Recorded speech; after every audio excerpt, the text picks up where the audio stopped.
Good morning everyone. मुझे नहीं पता कि मैं कैसी बातें कर रही हूँ, क्यों कर रही हूँ और किसे मैं बता रही हूँ। बस मैं एक साझा कर रही हूँ कि शायद किसी को मेरी बात पसंद आ जाए और हो सकता है कोई मेरी बातों से मोटिवेट हो जाए। बस ये वीडियो मैं इसलिए बनाती हूँ। तो कुछ दिन पहले की बात है, कुछ दिन तो नहीं कह सकते हैं, कुछ महीने पहले की बात है। लगभग 5 से 6 महीने तो हो ही गए। जैसा कि मैं पहले प्रीवियस वीडियो में भी बताई थी कि हाँ, मेरे साथ क्या हुआ था स्कैम एंड मैंने शेयर भी किया था।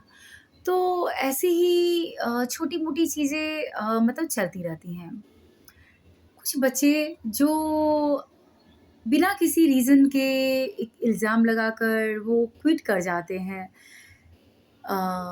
एक्चुअली बच्चे इसमें मैं पूर्णतः उसको दोष नहीं दूँगी, बट येस कि चाहे कोई भी रीज़न हो और वो बिना इन्फॉर्म किए और पेरेंट्स के द्वारा कुछ भी इल्ज़ाम लगा दिए जाने पर हम छोटे-मोटे टीचर्स को थोड़ा-सा अच्छा तो नहीं लगता है।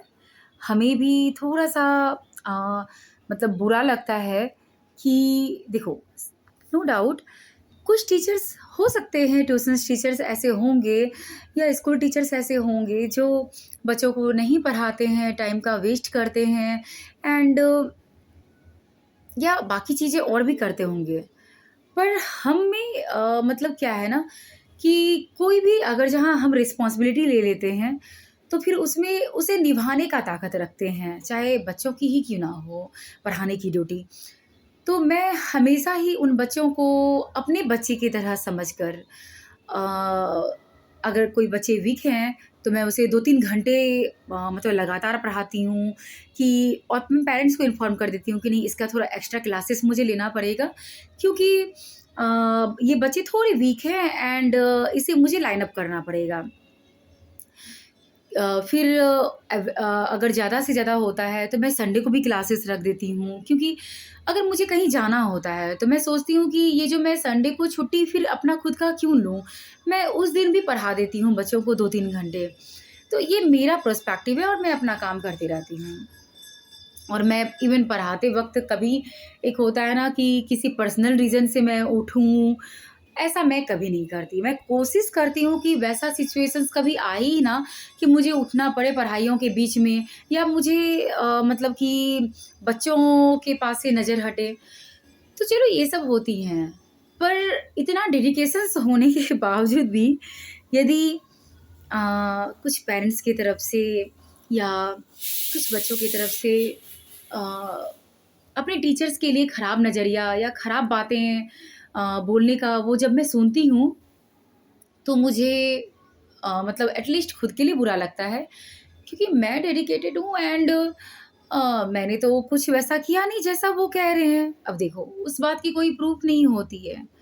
बट क्या है ना कि ठीक है, कोई भी व्यक्ति किसी भी प्लेस पर है, आप जाने के लिए या आने के लिए स्वतंत्र हो। पर ज़रूरी नहीं है कि किसी खराब रीज़न्स को लगाकर ही क्विट किया जा सके उस जगह पर से। आप कुछ अच्छे वैलिड रीज़न से भी हो सकता है आपके कुछ पर्सनल रीज़न हो आप जा रहे हो, तो अच्छा होगा कि किसी के ऊपर कोई इल्ज़ाम ना लगाएँ एंड अच्छे से सबके साथ जो है बना करके चलें, क्योंकि टीचर्स भी एक ह्यूमन बीइंग्स हैं, उनकी भी फैमिली है एंड छोटे-मोटे ट्यूशन्स टीचर्स भी अगर हैं, तो उनके भी पर्सनल रीज़न्स हैं उस काम को करने के। चाहे उनका मन ना लगना हो या पैसे की कुछ तंगी हो या मतलब ऐसे बहुत सारे रीज़न्स हैं।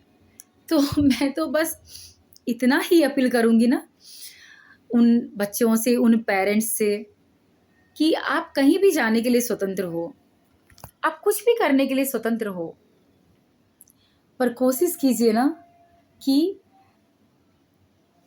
अगर किसी में कोई बुराइयाँ ना हो, तो ज़बरदस्ती बुराइयों को क्रिएट मत कीजिए, उसके ऊपर इल्ज़ाम मत लगाइए क्योंकि वो किसी के लिए शाली बन जाता है वो इफ़ेक्ट। मैं भी टूटी, लेकिन मैंने खुद को सँभाला।